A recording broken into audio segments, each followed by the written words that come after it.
પિતા શબ્દ જ બહુ સખત છે. એ ના હોય ને ત્યારે જ ખબર પડે કે એક ખાલી જગ્યા બહુ મોટી હોય છે જે કદી પૂરાઈ શકતી નથી. હોય ત્યારે કદર કરજો, ના હોય પછી કશું જ નહીં રહી શકે.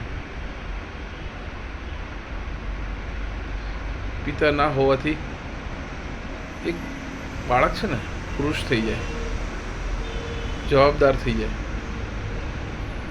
જે કદી એને વિચાર્યું ના હોય ને દરેક જવાબદારી સ્વીકારતો થઈ જાય.